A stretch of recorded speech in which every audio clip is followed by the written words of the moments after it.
ලෝකයේ තියෙන භයානකම රෝගය පිළිකාව නෙවෙයි. හෙට කරන්නම් කියන රෝගයයි. ඔබ අද කරන්න තියෙන දේ හෙටට කල් දාන හැම තත්පරයකම ඔබ ඔබේ සාර්ථකත්වය තව අවුරුදු ගානකින් පස්සට තල්ලු කරගන්නවා. ඔබට යම් වැඩක් කරන්න කම්මැලිකම හිතෙනව නම් 5 4 3 2 1 කියලා ආපස්සට ගණන් කරලා වහාම ඒ වැඩේට ඉඳ ගන්න.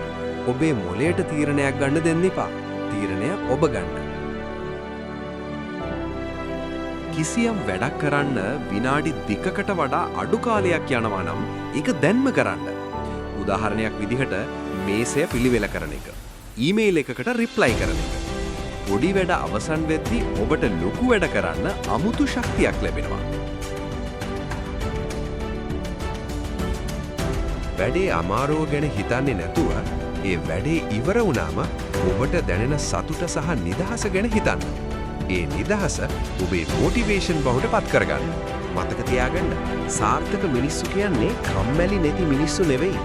කම්මැලිකම දැනෙද්දිත් වැඩ කරන මිනිස්සුන්ටයි. අද ඔබ කරන්න කල් දාපු ඒ එක වැඩේ මොකක්ද?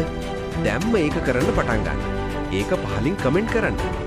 මේ වගේම ඔබේ ජීවිතය දිනවන වීඩියෝ බලන්න රයිසනෙක් සිංහල සබ්ස්ක්‍රයිබ් කරන්න. අපි නැවත හමුවෙමු.